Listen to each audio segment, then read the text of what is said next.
2025년 7월 13일 오순절 후 5번째 주일 예배를 드리겠습니다.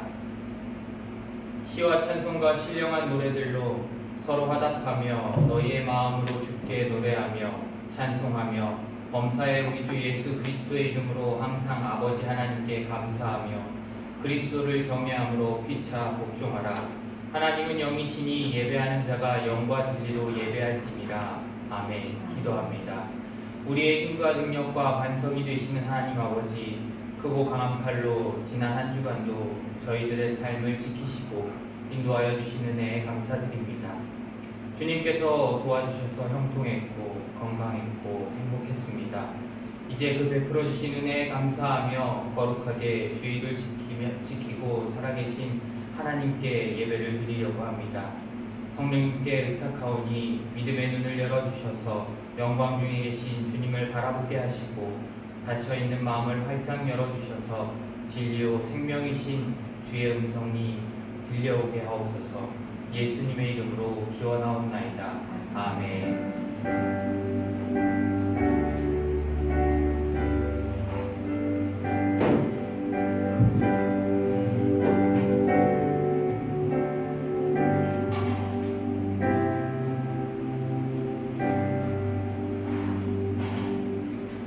당신은 나의 찬양하시겠습니다.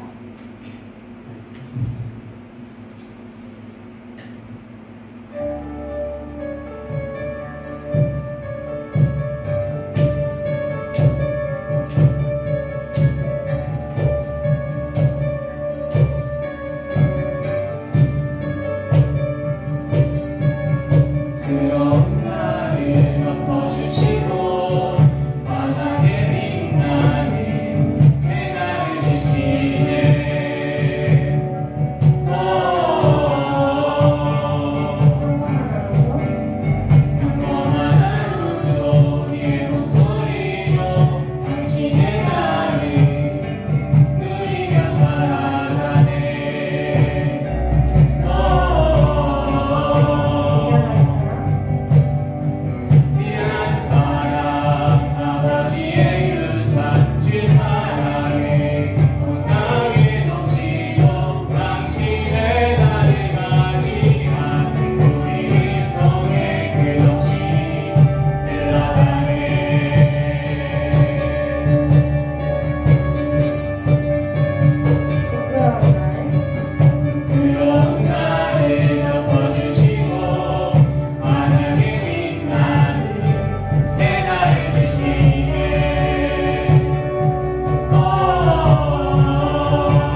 우리가 그들을 위하여 항상 기도할 수 있게 하여 주시고 또한 현재 양주 앞에 살아가기보다는 더 높은 곳에 그 은혜를 소망하며 살아가는 주님의 제자가 되기를 간절히 기도합니다. 오늘도 말씀을 들으며 그 말씀을 가슴에 새기고 나가기를 원합니다. 또한 일주일 그 말씀을 붙잡고 살아갈 수 있게 하여 주시옵소서. 그리고 하루하루를 당신의 손을 붙잡고 나아가기를 원하고 간절히 기도합니다. 이 모든 영광 받으시게 합당하신 주님, 모든 말씀 우리에게 언제나 새 소망과 힘을 더하시는 예수 그리스도 이름으로 간절히 기도드립니다. 아멘.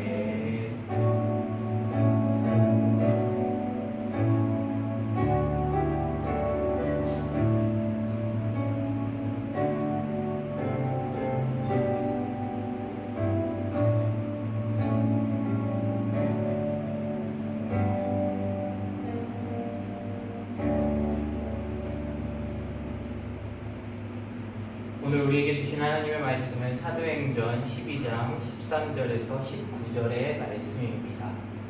사도행전 12장 13절에서 19절의 말씀을 한 절씩 교독하도록 하겠습니다. 기록된 하나님의 말씀입니다.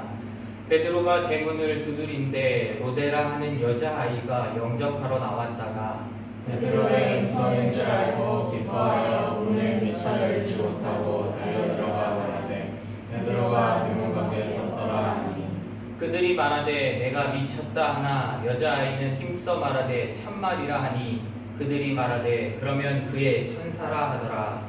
베드로가 문 두드리기를 그치지 아니하니 그들이 문을 열어 베드로를 보고 놀라는지라. 베드로가 그들에게 손짓하여 조용하게 하고 주께서 자기를 이끌어 옥에서 나오게 하던 일을 말하고 또 야고보와 형제들에게 이 말을 전하라 하고 떠나 다른 곳으로 가니라. 만일생에 군인들은 베드로가 어떻게 되었는지 알지 못하여 적지 않게 소동하니 함께 읽겠습니다. 헤롯이 찾아도 보지 못하매 파수꾼들을 질문하고 죽이라 명하니라. 헤롯이 유대를 떠나 가이사랴로 내려가서 머무니라. 아멘. 기도합니다. 사랑의 하나님 아버지 감사합니다. 거룩한 주일 주님 전에 나와 예배하게 하시고 또한 영광 돌리게 하신 너무나도 감사드립니다. 우리가 이 시간 주님께 예배해 드릴 때 온전히 우리의 마음을 다하여 힘을 다하여 주님께 영광을 드리는 시간 되게 하여 주시고 또한 이 시간 주님의 말씀을 들을 때 온전히 주님의 그 말씀에 집중하고 또한 그 말씀을 주님의 말씀으로 받을 수 있게 하나님 인도하여 주시옵소서. 성령님 이곳에 임하여 주셔서 우리의 길을 밝혀주시고 우리가 말씀을 밝히 깨달아 알아 또한 삶에 순종하며 나아가는 우리들의 삶이 되어지게 하나님 인도하여 주시옵소서. 모든 것 주님께 맡겨드리며 우리를 구원하신 예수 그리스도의 이름으로 간절히 기도합니다. 아멘. 지난주에 이어서 계속해서 사도행전을 이어보도록 합니다. 헤롯은 교회를 박해하기 위해 요한의 형제 야고보를 죽이고 이어서 사도 베드로도 붙잡아 옥에 가두었습니다. 6월절 기간이라 재판을 미루고 그를 철저히 지키도록 4명씩 4조의 군인을 배치했습니다. 교회는 이 절망적인 상황 속에서 밤낮으로 하나님께 간절히 기도했습니다. 하나님께서는 천사를 보내 베드로의 쇠사슬을 풀고 문을 열어 그를 구출해 내셨습니다. 베드로는 처음에는 꿈인지 생시인지 몰랐지만 정신을 차리고 나서 하나님께서 자신을 구원하셨음을 깨닫고 곧장 마가라 하는 요한의 어머니 마리아의 집으로 향했습니다. 그 이어 13절에 베드로가 대문을 두드린데 로데라 하는 여자아이가 영접하러 나왔다가 라고 말씀합니다. 베드로가 아직까지 집 안에 들어가지도 않았고 대문 밖에서 문을 두드리고 있던 상황인데 지난주 말씀 마지막 절에 12절에 보면 어떻게 되어 있냐면 깨닫고 마가라는 요한의 어머니 마리아의 집에 가니 여러 사람이 거기에 모여 기도하고 있더라 라고 먼저 말씀합니다. 기도하고 있었다라는 걸 베드로가 알았다는 겁니다. 문 앞에 서서 문을 두드리는데 이미 베드로가 그곳에서 기도하고 있다는 것을 알았다는 것은 즉 사람들이 소리를 내어 합심하여 기도하는 것이 문 밖으로 베드로가 서 있는 문 밖으로 기도가 들렸다는 것입니다. 그때는 헤롯이 믿는 자들을 잡으려고 혈안이 되어 있을 때였으니까 그렇게 소리가 밖으로 들리게 되면 기도하는 소리가 밖으로 나가게 되면 위험할 수 있음에도 불구하고 성도들은 그런 것을 신경 쓰지 않고 함께 합심하여 기도했음을 우리는 알 수 있습니다. 대문을 두드리니 로데라는 여자아이가 영접하러 나왔다고 합니다. 로데는 장미꽃이라는 뜻으로 옛날 헬라어 여성의 이름으로 많이 사용되었다고 합니다. 로데라는 여자아이가 문을 열어주었습니다. 문을 지키고 있었습니다. 유대 지방에서는 여자아이가 문을 지키는 일이 흔했다고 합니다. 왜요? 어른들을 안에서 뭔가 일을 하고 아이가 문을 지키고 있다가 누군가가 오면 그 사람을 맞이했다는 것입니다. 특별한 인물이 아니라 평범한 여자아이였음을 알 수 있습니다. 그러나 이 아이의 믿음이 얼마나 대단하고 훌륭했는지를 오늘 말씀을 통해 우리는 보게 될 것입니다. 14절에 베드로의 음성인 줄 알고 기뻐하여 문을 미처 열지 못하고 달려들어가 말하되 베드로가 대문 밖에 섰더라 하니 라고 말씀합니다. 문을 두드리는 소리를 듣고 당연히 여자아이는 누구세요? 라고 물었을 것입니다. 그리고 베드로는 뭐라고 했는지 모르겠지만 분명히 이야기를 했을 것입니다. 그 대답을 들은 여자아이는 바로 베드로의 음성인 줄 알았다라고 지금 말씀합니다. 그러니까 베드로다라고 얘기한 게 아니라 그 대답한 소리를 듣고 베드로라는 것을 알았다라는 말인데요. 얼마나 그 베드로의 말을 자주 들었고 또한 베드로를 기다리고 있었으면 그 짧은 대답 소리에 베드로라는 것을 알았을 거예요. 그리고 얼마나 기뻐했든지 문도 열지 않고 집 안으로 달려들어갔다고 합니다. 이것을 보면 이 여자아이도 베드로를 위해 간절히 기도했다라는 것을 우리는 알 수 있습니다. 어떻게 하면서요? 문을 지키면서 베드로를 위해 간절히 기도했다는 것. 하나님께서 자신의 기도에 응답하심을 깨닫고 너무나도 기뻤고 그래서 기뻐하며 달려들어가 안에서 아직도 기도하고 있는 사람들에게 베드로가 감옥에서 나와 지금 문 밖에 왔다고 얘기하러 달려 들어갔던 것입니다. 그러고서는 소리쳐 말합니다. 베드로가 왔어요. 대문 밖에 베드로가 왔어요. 라고 기도하던 사람들을 멈춰 세우고 소리쳐 말합니다. 15절 말씀을 같이 한번 읽어볼까요? 시작! 그들이 말하되 이와 미쳤사나 여자아이를 힘써 말하되 참말이라 하니 그들이 말하되 그러면 그의 천사라 하더라. 아멘. 이 로데의 말을, 이 여자아이의 말을 듣고 기도하던 사람들이 반응을 보면 여자아이와는 다른 반응을 볼 수 있습니다. 그들은 분명히 열심히 기도했지만 어때요? 그 말을 믿지 못함을 지금 볼 수 있습니다. 기도는 열심히 했지만 믿음이 부족했다는 것을 이 행동을 통해서 우리는 알 수 있습니다. 열심히 기도해놓고도 기도가 응답되어진 것을 듣고서도 그것을 믿지 못하고 여자아이에게 오히려 내가 미쳤다라고 말하고 있습니다. 이러한 일은 실은 이 성경시대가 아닌 오늘날에도 많이 나타납니다. 많은 사람들이 기도할 때 이런 모습들이 나타날 때가 있습니다. 뭔가를 간절히 놓고 기도할 때, 이루어 주세요라고 기도할 때 분명히 그때는 너무나도 간절하게 기도하지만 그것들이 이루어지고 난 이후에는 이게 하나님의 은혜인지 모르기도 합니다. 그냥 내가 열심히 해서 된 것이구나 라고 생각하기도 합니다. 또는 이루어질 수가 없는 일이다 라는 생각을 가진 채 기도하는 사람은 일이 이루어지더라도 정말 이게 이루어진 게 맞나? 라는 생각을 하기도 합니다. 기도하긴 하지만 믿음이 부족하기 때문입니다. 우리는 기도하면서 주님께서 보시기에 가장 좋은 것으로 응답하실 것을 믿어야 합니다. 하지만 그 응답이 꼭 내가 기도한 대로 이루어지는 것이 아님을 또한 우리는 기억해야 합니다. 이때 모여서 간절히 기도한 사람은 여럿이었지만 기도하고 주님께서 응답하실 것을 믿고 있었던 사람은 이곳에 로데라는 여자아이 한 명밖에는 없었다는 것을 우리는 알 수 있습니다. 그 다음 여자아이는 자기 말을 믿지 않으니 다시 한번 힘써 말합니다. 진짜라고 다시 강조해서 말하고 있습니다. 참말이라. 그러니 그들이 다시 말하되 그러면 그의 천사라라고 말합니다. 여기에서 그의 천사라는 말은 무슨 말일까요? 왜 갑자기 그의 천사라고 했을까요? 유대인들은 미신, 우리가 뭔가 한국에서도 토속신앙이 있잖아요. 그런 것처럼 한 사람 한 사람에게 그들을 지켜주는 수호천사가 있다라는 이야기들을 하는 사람들이 있다고 합니다. 그러니 실은 여기에 모여있는 유대인들, 근데 예수님을 영접하고 함께 예배하고 있던 그 공동체 안에도 아직 그것들이 남아있다라는 것입니다.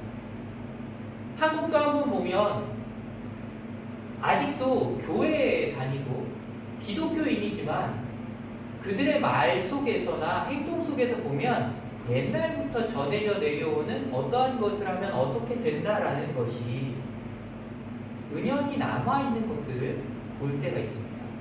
어떤 것들이 있을까요? 어떤 것들이 예전부터 그냥 유교적으로부터든 아니면 미신적으로부터 토속신앙으로부터 내려왔던 그런 것들을 봤을 때 보면 그냥 어른들 사이에서 자연스럽게 남아있는 것들이 있는 것들을 알 수 있습니다. 유대도 마찬가지였습니다. 예수님이 와서 분명히 복음을 전했지만 아직도 그들을 지키고 있는 천사가 한 명씩 붙어있다라고 말하는 사람들이 있었다는 겁니다. 그러면서 베드로가 죽었으니 그를 지키고 있던 천사가 온 것이 아니냐라고 말하는 것입니다. 기도하던 모든 사람들은 베드로가 문 밖에 있다는 그 말을 믿지 않았습니다. 16절에 베드로가 문 두드리기를 그치지 아니하니 그들이 문을 열어 베드로를 보고 놀라는지라 라고 말씀합니다. 마가 요한의 모친 마리아의 집에 모여 기도하고 있던 여러 성도들은 베드로가 대문 밖에 서 있다는 여자아이 로데의 말을 듣고 내가 미쳤구나 혹은 내 말이 맞다면 베드로의 수호천사가 온 것이구나 라고 말할 정도로 이들은 베드로가 올 것이라고는 전혀 생각지도 그리고 믿음조차도 없었다는 것입니다. 사실 베드로가 감옥에서 나올 수 있었음은 하나님의 은혜였지만 이곳에 모여 기도하고 있던 사람들의 기도 때문이기도 합니다. 왜냐하면 베드로가 감옥에서 나온 뒤 바로 가는 곳이 어디죠? 바로 이곳입니다. 이들이 모여서 기도하고 있는 마가의 요한의 모친 마리아의 집으로 바로 갔습니다. 그런데 중보기도를 하고 있던 사람들은 자신들의 기도가 하나님께서 응답하셔서 베드로가 감옥에서 나올 것이라고는 믿지 못했다는 것입니다. 기도는 간절히 했으나 응답에 대한 기대는 없었다는 것, 기대를 하지 않았다는 겁니다. 베드로가 풀려서 나와서 살아서 우리 앞에 다시 나타날 것이라는 생각조차는 하지 못했다는 겁니다. 베드로가 많은 기적과 표적을 행했고 또한 그것들을 경험했던 초대교회의 성도들이었지만 베드로가 감옥에서 나올 것이라는 생각은 하지 못했다는 것입니다. 베드로는 많은 병자들을 고치고 수많은 사람들을 회개하도록 그리고 하나님의 능력으로 역사했던 사람입니다. 그런 기적의 현장에 은혜의 장소에 함께 있었던 사람들이 분명히 그 기도하던 사람들의 안에도 있었을 텐데 그 사람들 역시 헤롯에 의해 야고보가 죽고 곧바로 베드로까지 잡혀감을 보고는 두려움과 실망감에 사로잡혀 하나님께 간절히 기도는 하지만 현실을 믿음으로 극복하지 못하고 있었던 것입니다. 지금 우리들은 기독교에 대한 박해가 있나요? 혹시? 우리가 교회에 나가는데 교회 못 나가게 아니면 나가면 잡아가는 그런 박해가 있나요? 없죠. 그런 것들이 없음에도 불구하고 현실 앞에서 부족한 믿음을 보이는 때가 얼마나 많을까요? 많은 그리스도인들이 특히 돈이나 세상적인 권력이나 명예 같은 것들 앞에서 믿음이 힘없이 무너지고 성도답지 못한 모습을 드러내다 보니 세상 사람들로부터 손가락질 받는 모습들을 많이 보게 됩니다. 한국, 실은 TV만 틀어서 한국 뉴스를 찾아서 아니면 유튜브를 통해서 찾아서만 봐도 기독교를 봤을 때에 어떤 마음이 드시나요? 정말로 기독교인들일까? 그리스도인들이 맞나? 정말로 그들이 예수 그리스도가 이 땅에 오셔서 보여주셨던 것들을 따라 살아가는 사람들이 맞나? 라는 생각을 하게 됩니다. 본이 되어야 할 그리스도인들이 오히려 많은 사람들의 손가락질을 당하며 오히려 욕을 먹는 모습들을 많이 봅니다. 한국에서는요, 여기서는 그런 얘기 하는 줄 모르겠는데, 기독교가 개독교라고 하고, 목사를 억사라고 하고, 이런 것들이 믿지 않는 사람들에게는 너무나도 당연하게 되었습니다. 그래도 기독교인 하면, 교회 다니는 사람 하면 깨끗하고 정직하고 착한 사람이라는 그런 이미지가 있었던 반면에 지금은 오히려 그런 사람들이 더해 라는 말들을 많이 합니다.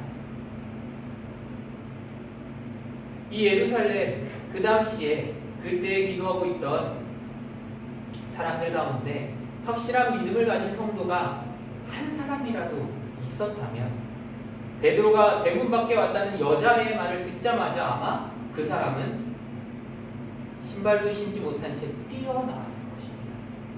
그런데 단 한 사람도 믿지 아니하고 오히려 저 여자아이 로데를 보고 미쳤다고 하고 그의 천사가 왔다라고 말했다는 것입니다. 베드로는 문 밖에 서서 문을 열어주기를 기다리고 있는데 왜요? 지금 막 감옥에서 도망쳐서 나와서 누군가가 자신을 뒤따라오진 않을까? 아니면 군인들이 날 잡으러 오지 않을까? 라는 마음에 실은 한시가 급한데 문을 열어주지 않자 계속해서 문을 두드립니다. 그 문을 두드리는 소리를 그제서야 그 안에 있던 사람들이 들었습니다.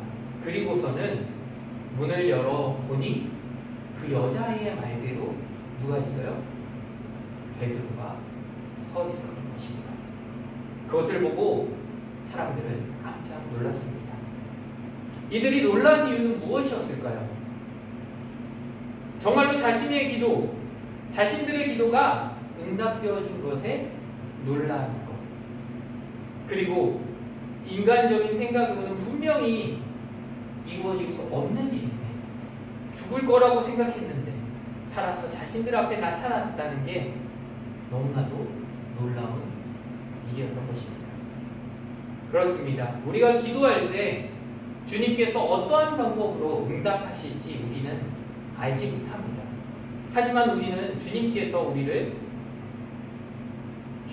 보시기에 가장 좋은 것으로 인도하고 계심을 믿고 온전히 주님께 맡기며 나아가야 합니다. 그리고 우리 앞에 이루어지는 것이 주님께서 인도하심이었다는 것을 믿고 순종하며 나아가야 합니다. 믿음을 가지고 기도하지 않으면 하나님께서 주신 응답과 성취에 감사로 화답하지 못하고 찬양으로 영광을 돌릴 수가 없습니다.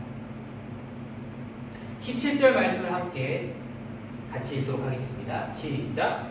베드로가 그들에게 손짓하여 설명하게 하고 주께서 자기를 이끌어 옥에서 나오게 하는 일을 말하고 또 야고보와 형제들에게 이 말을 전하라 하고 떠나 다른 곳으로 가니라. 아멘. 베드로를 보고서 놀랐죠, 사람들이. 그러니까 어땠을까요?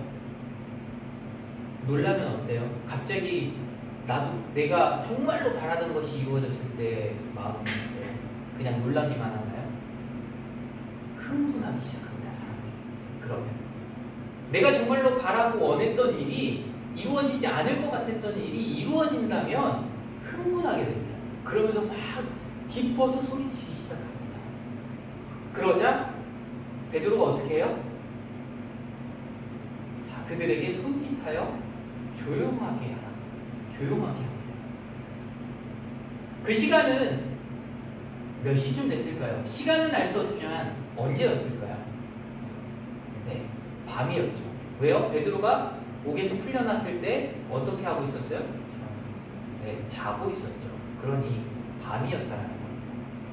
그러니 사람들이 흥분해서 소리를 높여서 막 그렇게 하면 누군가는 옆에서 그 소리를 듣고 잠에서 깨어 무슨 일인가 하고 가서 베드로를 볼 수도 있고 또 그것들이 알려질 수 있기 때문에 베드로는 손짓하여 조용하게 합니다. 소리내서 조용하게 한 게 아니라 손짓해서 조용하게 했다라고 말씀합니다. 그리고서는 감옥에서 일어난 하나님께서 행하신 놀라운 일에 대해서 설명합니다. 그리고 여기서 손짓은 말씀을 전하기 전에 사용하기도 했다라고 합니다. 사람들이 주목하게 하기 위해서, 다들 말하는 것들을 멈추게 하기 위해서 사용하기도 했다라고 합니다. 하나님 말씀을 들을 때는 조용한 가운데 듣는 것이 가장 좋다는 것은 베드로는 알고 있었고, 또 지금 상황이 큰 소리로 떠들 수 있는 상황이 아니었기에 베드로 자신도 큰 소리로 말하지 아니하고 손짓으로 조용히 하라고 한 것입니다. 그리고 베드로는 빨리 피신해야 할 상황임에도 분명히 알고 있었습니다. 그러나 아무리 도망가는 게, 피하는 게 급하다고 하더라도 하나님께서 기적을 베푸셔서 감옥에서 풀어주셨고 이를 위해 기도하던 자들에게 베드로가 먼저 해야 할 일이 있었던 것입니다. 하나님께서는 우리가 할 수 있는 일은 우리가 함이 마땅하다라고 생각하십니다. 당시 감옥에서 나오는 일은 베드로가 감당할 수 없는 일이었기 때문에 하나님께서 은혜를 베풀어 주셔서 간섭하여 주셔서 인도해 주셨지만 이제 하나님의 그 간섭하셨음을 올바르게 증거하는 일은 베드로가 해야 할 일이었습니다. 감옥에서 아무도 모르게 나왔기에 잡히기 전에 빨리 숨어야 하지만 자기가 해야 할 것을 해야 한다는 것이었습니다. 그래서 주께서 자기를 이끌어 감옥에서 나오게 하신 일을 자기를 위해 중보하던 사람들에게 자세하게 설명합니다. 자신이 살아서 감옥에서 나온 것은 하나님의 은혜임을 정확하게 증거합니다. 그리고 야고보와 형제들에게 내가 설명한 것을 전하라고 말합니다. 여기서 야고보가 또 나와요. 야고보 어떻게 됐어요? 어떻게 됐죠? 베드로가 잡히기 전에 야고보 어떻게 됐어요? 죽임을 당했죠, 칼에. 근데 여기 또 야고보가 나와요. 그 칼에 헤롯에 순교당한 야고보는 세베대의 아들 사도 야고보였고요. 즉 예수님의 12제자였던 야고보이고 여기에 나타난 야고보는 예수님의 친형제였던 야고보입니다. 형제 야고보는 예수님께서 공생의 초기에 갈릴리에서 사역하실 때 예수님이 자기 친형이지만 비웃었던 사람이었습니다. 하지만 예수님의 부활을 목격한 후에 예수님의 진실한 제자가 되었고 베드로가 예루살렘을 떠난 후에는 예루살렘 교회를 지도하게 되었고 또한 예루살렘에서 열린 총회를 주관하기도 했던 예루살렘 교회의 중요한 역할을 감당했던 사람입니다. 그 다음 형제들에게 라고 했던 이 형제들은 다른 사도들과 장로들을 말합니다. 이들에게 이 말을 전하라 하고 즉 교회의 지도자들에게 자신은 하나님의 은혜로 죽지 않고 살아왔으니 걱정하지 말라고 지금 자기가 한 말을 이들에게 전해주라고 하고서는 다른 곳으로 갔습니다. 이 말씀은 베드로가 예루살렘에서 다른 곳으로 도망갔다는 것입니다. 물론 핍박하는 이곳을 떠나 다른 곳에서 복음을 전하기 위해 가게 된 것이기도 합니다. 베드로가 피신한 행동은 지극히 정상적인 행동입니다. 만약 하나님의 은혜로 풀려났으니 나는 이제 아무렇지 않을 거야, 괜찮을 거야 라고 혹시 그곳에 머물러서 하나님이 나를 지켜주실 거야 라고 하면서 있었다면 어떻게 되었을까요? 그건 뒤에 말씀을 보면 알게 됩니다. 날이 밝으면 분명 헤롯은 가만히 있지 않을 것이고 군대를 동원해서 베드로를 찾아 예루살렘 곳곳을 뒤질 것이 분명했기 때문에 베드로는 피할 수밖에 없었던 겁니다. 18절 말씀에 날이 새매 군인들은 베드로가 어떻게 되었는지 알지 못하여 적지 않게 소동하니라고 말씀합니다. 천사가 베드로를 데리고 감옥에서 나오는 동안 군인들은 어떻게 하고 있었죠? 자고 있었습니다. 꿈에도 몰랐어요. 베드로가 도망갈 거라고. 왜요? 베드로 양옆에는 어떻게 했어요? 같이 사슬로 묶어서 2명의 군인이 자고 있었고 밖에는 또 2명의 군인이 지키고 있었습니다. 그런데 그 군인들 모두 알지 못하게 베드로는 그곳을 빠져나오게 되었습니다. 날이 밝자 감옥의 군인들이 잠에서 깨어보니 베드로가 흔적도 없이 사라진 것을 보았던 것입니다. 그래서 적지 않게 소동하니 라고 적었지만 큰 소동이 났다라는 겁니다. 왜 큰일이라고 소동이 났을까요? 누가 잡아넣은 거예요? 베드로 누가 잡았어요? 헤롯이 잡았죠. 군인들은 헤롯의 뭐였어요? 부하였죠.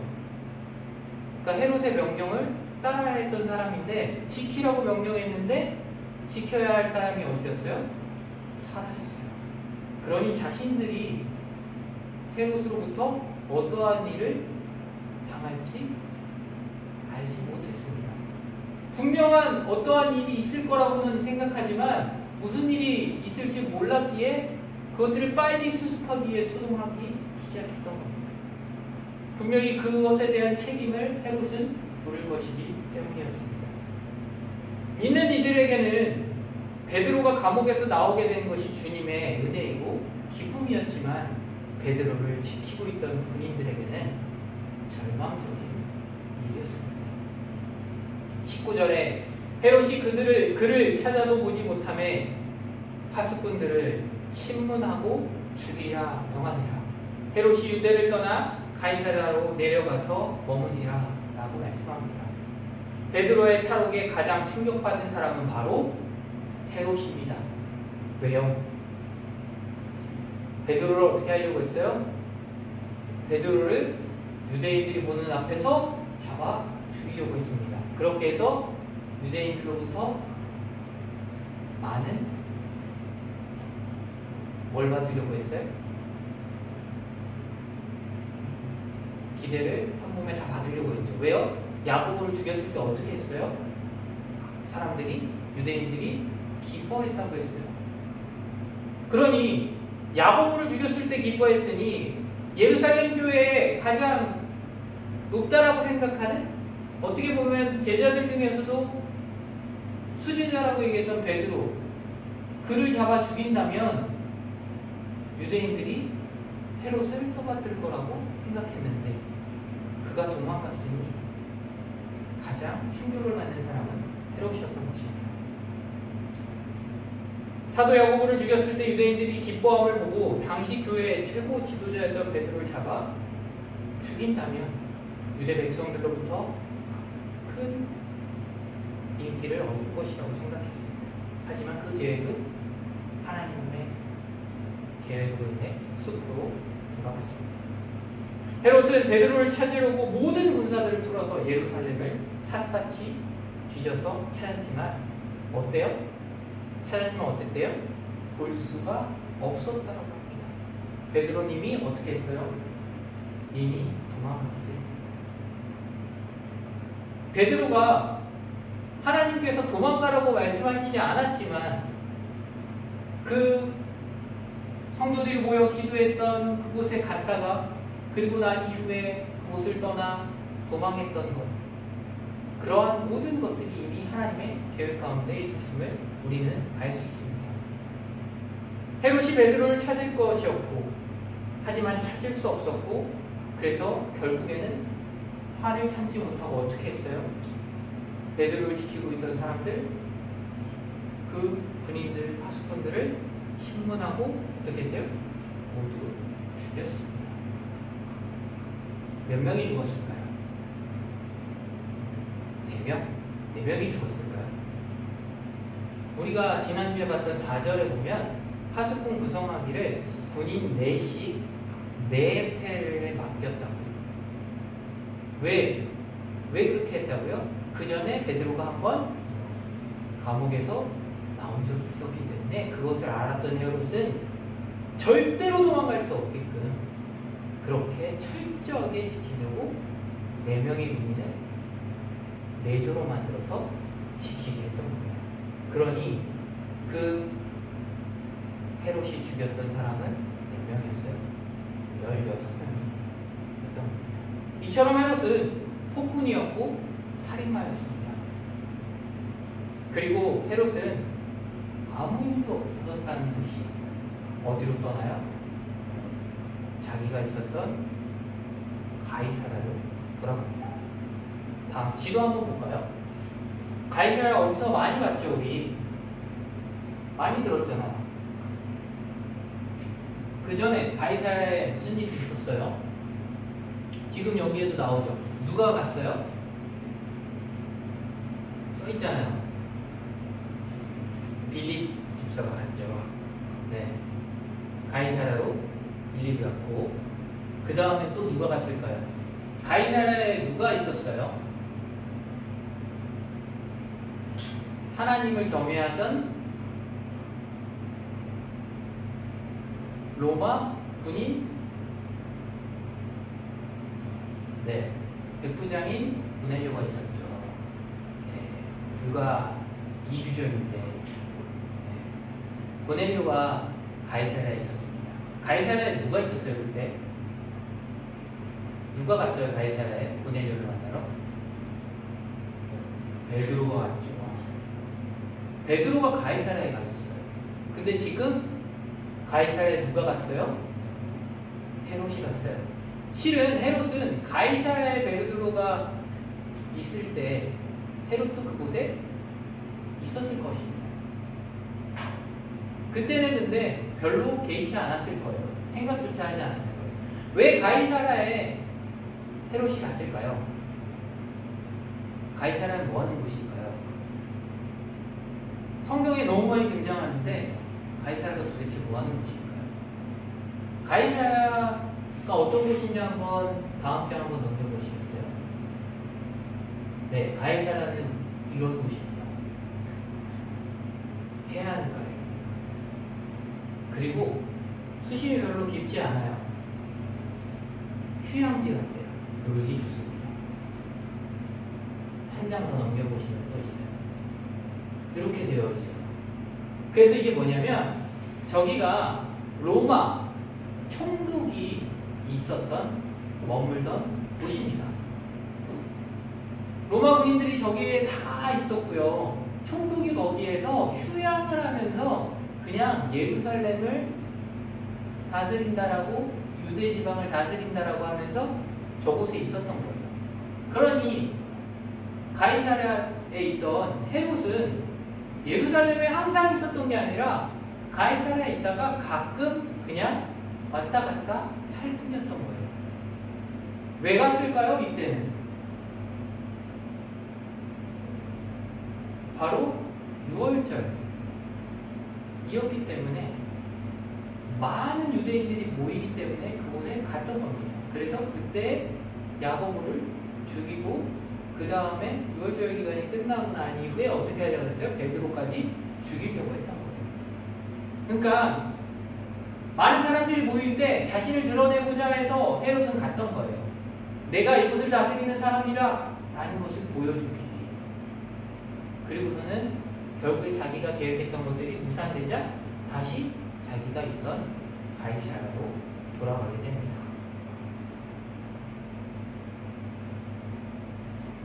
헤롯은 결국 자기가 계획했던 것을 이루지 못했습니다. 왜요? 하나님의 계획이 아니었기 때문입니다. 하나님의 계획은 베드로를 죽게 그냥 두는 것이 아니었습니다. 베드로를 살려서 하나님께서 초대교회를 위해 그리고 세계 선교를 위해 더욱더 해야 할 일들이 많으셨기 때문입니다.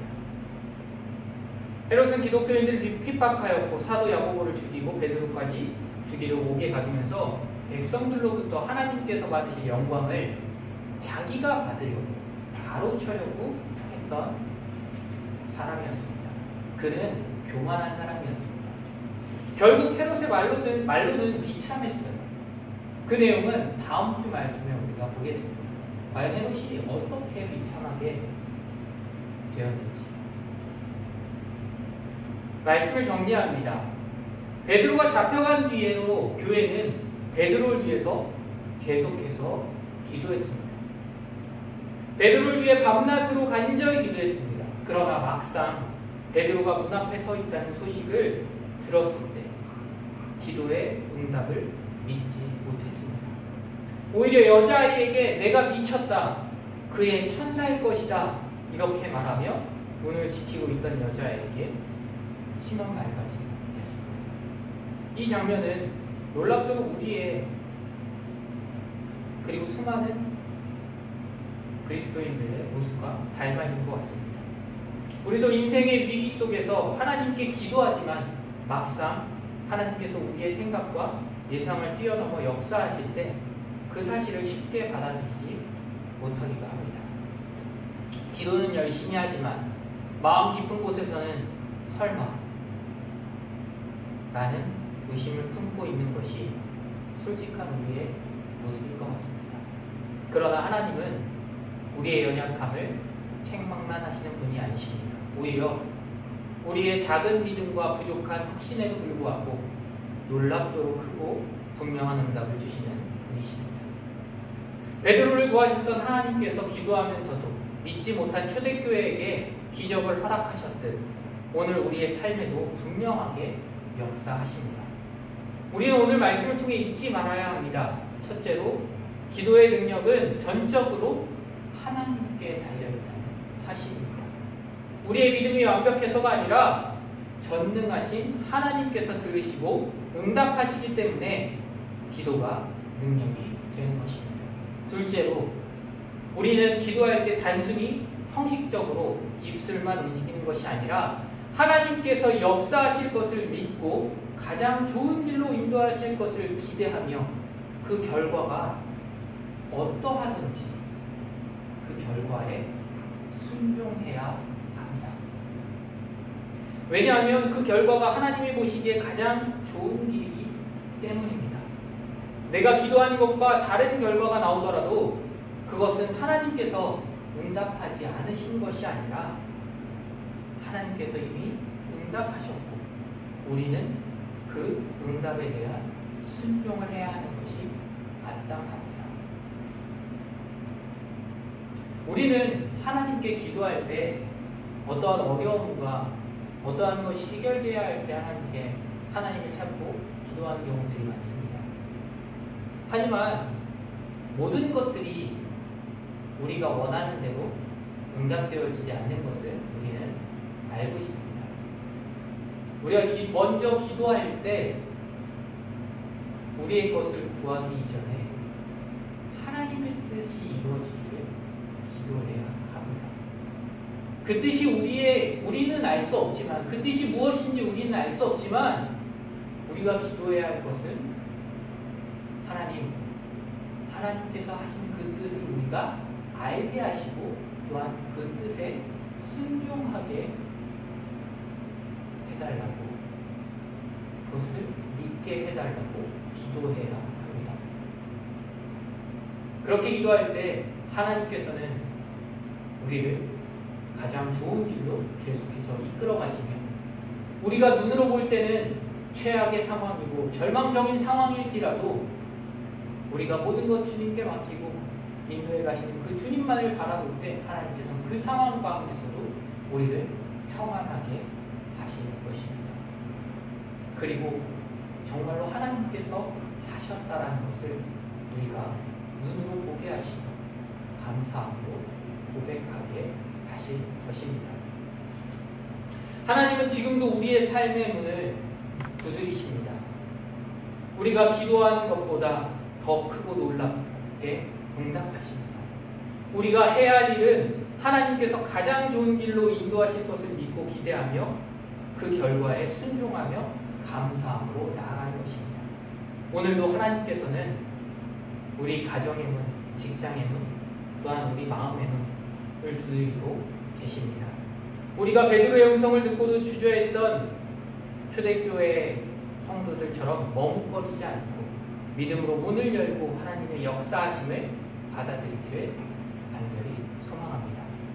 기도하는 자리에서 하나님의 능력을 기대하며 그분의 뜻을 구하고 그 응답을 기쁨으로 맞이하며 순종하며 살아갑시다. 그래서 우리의 각자의 인생에도 우리 교회와 가정에도 하나님의 은혜가 충만하게 임하기를 간절히 축원합니다. 기도하겠습니다. 사랑의 하나님 아버지 감사합니다. 오늘 말씀을 통해 우리의 연약한 믿음을 깨닫게 하시고 그럼에도 불구하고 기적을 베푸시는 주님의 은혜를 다시금 깨닫게 하시네 감사드립니다. 하나님, 저희도 초대교회 성도들처럼 기도하면서 현실의 벽에 가로막혀 의심하고 머뭇거릴 때가 많이 있습니다. 주님, 그런 저희의 연약함을 불쌍히 여겨주시고 믿음을 더하여 주옵소서. 하나님께서 응답하실 것을 믿게 하시고 응답하심을 결과에 순종하며 나아가게 하여 주시옵소서. 그리고 주님께서 우리의 삶의 문을 두드리실 때 두려움이나 의심이 없게 담대히 그 문을 열게 하여 주시옵소서. 우리의 기도 속에, 가정 속에, 일터 속에, 또한 교회 속에 주님께서 친히 역사하시고 놀라운 구원의 손길과 회복의 기적을 허락하여 주시옵소서. 말씀을 삶으로 살아내며 주님께서 주시는 응답을 믿음으로 맞이하게 하시고 항상 감사와 찬양이 넘치는 삶을 이루어가게 하여 주시옵소서. 모든 것 주님께 맡겨드리며 우리를 원하신 예수 그리스도의 이름으로 간절히 기도합니다. 아멘. 다 함께 찬송가 370장을 찬양하도록 하겠습니다.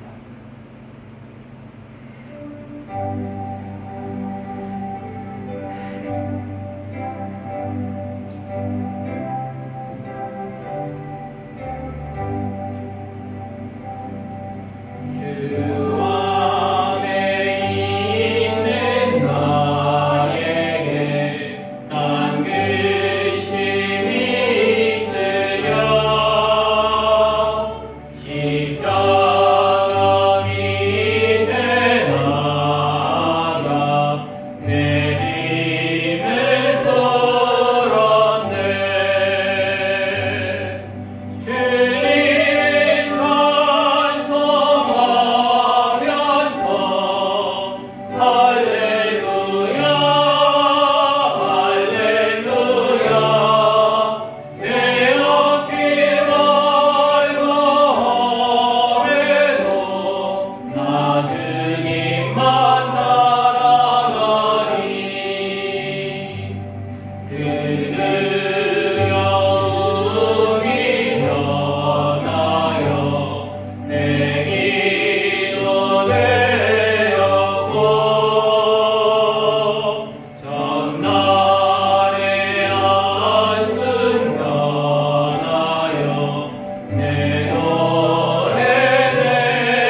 예배하게 하신 너무나도 감사합니다.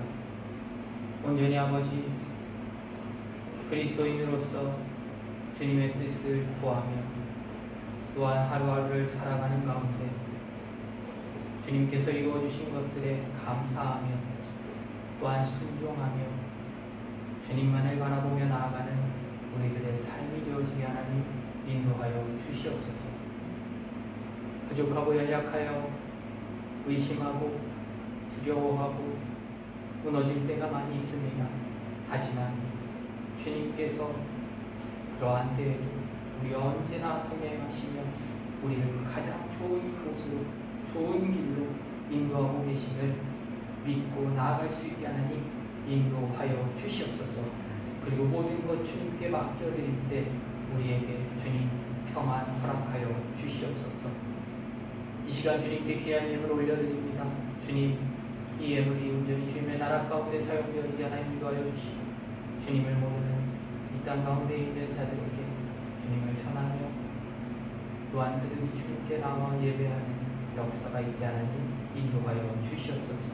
예물을 드린 손길들 가운데 복의 복을 더하여 주시고 차고 넘치며 나누고 베풀 수 있는 은혜가 있게 하여 주시고 또한 기도하는 모든 제목들 가운데 주님 응답하여 주셔서 주님께서 인도하셨음을 주님께서 이루어 주셨음을 눈으로 보게 하시고 감사하며 찬양하며 나아가게 하여 주시옵소서. 온전히 우리의 삶 가운데 함께하여 주시고 우리를 지켜보아여 주시며 인도하여 주시고 믿으며 우리를 구원하신 예수 그리스도의 이름으로 간절히 기도합니다. 아멘. 옆에 분들과 인사하도록 하겠습니다. 주님의 은혜와 평안이 가득하길 기도합니다. 주님의 은혜와 평안이 가득하길 기도합니다. 네. 그래도 비가 오고 난 다음에 날이 좀 선선해져서 집은 덥지 않으세요? 네. 더운가요? 네. 이번 주도 그래도 날씨 온도 보니까 그렇게 덥진 않은 것 같아요. 네. 아마 이게 조금씩 더 더워지지 않을까. 네. 작년에도 8월이 거의 피크였던 것 같은데 7, 8월 아마 더 더워질 것 같은데요. 더위 조심하시고 또 아이는 특히 더 땀띠 안 나게 잘. 제가 축도하고 예배 마치고 함께 교제하는 시간 갖도록 하겠습니다.